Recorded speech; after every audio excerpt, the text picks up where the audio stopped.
जो last year इसी वजह से पढ़े थे, please Devraj come on the stage.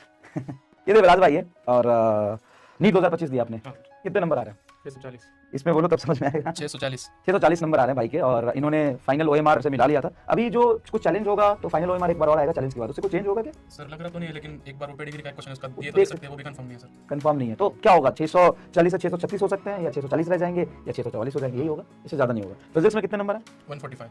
145 number आ रहे हैं, ठीक है।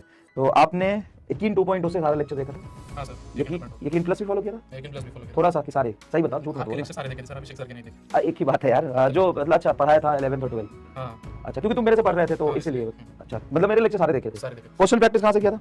Question practice sir errorless book की थी। अच्छा, और नोट्स से। बीएम शर्मा नीट वाली वो की थी। अच्छा, और क्वेश्चन क्लास के क्वेश्चन सारे नोट्स बनाए थे? हाँ नोट सारे बनाता था। सारे नोट्स किए थे? सारे नोट बनाए थे। अच्छा। तो क्वेश्चन प्रैक्टिस इन्होंने किया था थोड़ा, सारे नोट्स करने के बाद समय मिल जाता था तुम्हें? मिलता था सर। हैं? हाँ। कितने बजे सुबह उठते थे? 4 बजे 4 बजे सुबह उठ के पढ़ने लग जाते थे, और शाम को? हमको 10 बजे सो जाता था। अच्छा, तो जितना क्लास में पढ़ा देते थे उससे सारे सवाल हो जाते थे? हाँ सर हो जाते थे। हैं? मतलब कुछ एक दो नहीं होते थे उनको। एक दो तो क्वेश्चन कहीं से भी कुछ भी हो सकता है। तो क्लास में जो कंटेंट हमने पढ़ाया था, नीट 2025 का पेपर कर पाए तुम उससे? हाँ, और जो कुछ 4-5 क्वेश्चन छूट गए थे वो घर आके किया तो हो गए सर, बस टाइम की वजह से नहीं हुए उधर। अच्छा। वो भी हो जाते उधर। अच्छा, तो इनका कोई ड्रॉप नहीं है? अब सब लोग पूछ रहे कौन सा ड्रॉप है तुम्हारा, तो ये बता दो क्या तुम्हारा केस है थोड़ा सा। मतलब मेरा 12th के साथ ही हुआ है। हाँ। मैंने फॉलो किया 2.2 किया था पर लक्ष्य नहीं देखा तुमने? नहीं। उसके पीछे तो रीजन subject तुम्हारा, में- उसके इसके पीछे रीजन ये नहीं है कि लक्ष्य से पे इसको भरोसा नहीं था, इसके पीछे रीजन ये है कि आप महाराष्ट्र से हैं। हाँ। और महाराष्ट्र में मैंने बात किया, ये इसका ड्रॉप नहीं है भाई, ये 11th 12th दोनों साल में सिर्फ यकीन से पढ़ा है, और यकीन से पढ़ते पढ़ते 11th भी यकीन से पढ़ा है, 12th भी यकीन से पढ़ा है, और यकीन से पढ़ते पढ़ते इनका ये था कि महाराष्ट्र बोर्ड में 11th में 12th के कुछ चैप्टर्स होते हैं, हाँ सर। और 12th में कुछ 11th के चैप्टर होते हैं, इसीलिए इन्होंने यकीन 2 को फॉलो किया था। ये रीजन है बस। मतलब स्कूल में भी हमारा 11 12 साथ में लेते थे, इसलिए मुझे वहाँ पे कोप अप करने के लिए यहाँ से भी पढ़ना पड़ता था, इसलिए मैंने यकीन नहीं लिया स्टार्टिंग से। अच्छा, हाँ। क्योंकि उसके 11th में कुछ 12th कौन से चैप्टर आते हैं वैसे? अभी 11th के वेव्स और एसएचएम 12th में है, हाँ। और 12th के भी कुछ है, मतलब मैंने ऐसे अलग से पढ़ाई नहीं है सर, कभी साथ में पढ़ी। टाइम टेबल क्या होता है? तुम 4 बजे उठ जाते थे सुबह? हाँ 4 बजे भाई उठ जाता था, 4 बजे। तुम्हारी बैच क्या देखो, ये 11th और 12th दोनों यकीन 2.0 से पढ़ा है। 4 बजे सुबह उठ जाते थे, और एक बार तो फिर क्या करते थे? फिर सर स्कूल जाना? 6 बजे 6 साढ़े 6 पढ़ता था। हाँ बाद में नहा के फिर स्कूल जाता था 7 बजे। हाँ, 7 बजे स्कूल जाता था। अच्छा, ठीक है। फिर 7 से 2 या फिर 3 बजे आता था स्कूल से। 2 बजे स्कूल से आता था, ठीक है।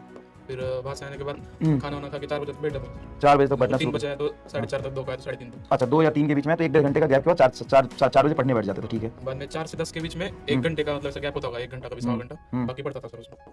गैप में पढ़ते थे, हम्म। बहुत बढ़िया। और फिर सुबह 10 साढ़े 10 बजे सो जाते थे, फिर सुबह उठ के पढ़ते थे। हाँ सर। 2 साल लगातार ऐसे मेहनत की आपने, और नोट्स भी लेके आए हो? हाँ लाए सर। जो क्लास में तुमने बनाया था, सारे नोट ढंग से बनाए, सारे क्वेश्चन लिखे? सारे सर, मतलब लास्ट के 2 चैप्टर के नहीं लिखे। अच्छा। टाइम मैनेज नहीं हो रहा था उस टाइम पे, इसलिए। अच्छा, बहुत बढ़िया। मीडियम कौन सा था? Medium English. इंग्लिश। हाँ। बट बोर्ड कौन सा था? Board Maharashtra state board. हाँ? Maharashtra state board. अच्छा, बहुत बढ़िया। तो ऐसा है कि फोकस से और कंसिस्टेंसी से पढ़ा जाए तो चीजें हो जाती है ना? ठीक है। और कुछ बताना चाहते हो यकीन 2.0 वाले बच्चों को? क्या बताओ सर? कोई बात नहीं, चलो ठीक है। Thank you so much. Thank you sir. Thank you. ठीक है Devraj, bye. Hello hello hello hello, बताओ। चलिए, ऑडियो वीडियो क्लियर है क्या? चलिए शुरू करते हैं। ये आया था मिलने भाई, तो मैंने सोचा कि एक बार तुमसे मिलवा देता हूँ, ठीक है।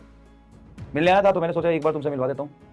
कोई बात नहीं, देखो ऐसा है तो मेहनत करना होता है, बहुत फोकस से बहुत मेहनत से करोगे। मैंने इसे पूछा भाई तू एक बात बता, डिस्ट्रैक्शन क्या था लाइफ में? बोला कि कुछ नहीं। मैंने बोला सोशल मीडिया, कुछ इंस्टाग्राम यूट्यूब, सर कुछ नहीं। फोन दिखाया मुझे ये कि सर ये मेरा फोन है डब्बे वाला, और ये मम्मी का फोन है जिससे मैं लेक्चर देखता था घर आके। वो भी स्कूल जाता था तो मैं वो फोन लेके नहीं जाता था। अभी पेरेंट्स से मिला तो पेरेंट्स भी कहते थे इतना डिसिप्लिन से कैसे पढ़ता था, हमें नहीं पता था। तो यार होता है आपके जीवन में, अगर कुछ डिस्ट्रैक्शन है, कुछ चीजें हैं, उस चीजों को अगर ओवरकम करके सिर्फ पढ़ाई पे फोकस करोगे तो सब कुछ हो जाएगा, सब कुछ हो जाएगा। मैंने से पूछा भाई एक बात बता कि जैसे आप पढ़ाई कर रहे थे तो कभी तो आया होगा अप एंड डाउन्स, कभी कोई चीज ऐसी करी होगी जिससे तुम्हें डिस्ट्रैक्शन हुआ होगा, कुछ भी? बोला नहीं, इन सब चीजों से बहुत दूर था मैं। तो होता है यार, ठीक है ना, होता है, ठीक है। रैप्टर का पीडीएफ क्वेश्चंस वाला दे दीजिए। दे दूंगा, बिल्कुल दे दूंगा, बिल्कुल दे दूंगा। चलो अब ये कहानी शुरू करें आज, प्ले विद फिजिक्स। तो आज मैं तुम्हें, जैसे मैंने आज का कंसेप्ट पढ़ाया था, जिन लोगों ने नहीं देखा है प्लीज इस लेक्चर के बाद जाके इसको देख लीजिएगा। जिन लोगों ने नहीं देखा है प्लीज इस लेक्चर के बाद जाके इसको देख लीजिएगा, ठीक है, जाके इसको देख लीजिएगा। अब अभी हम लोग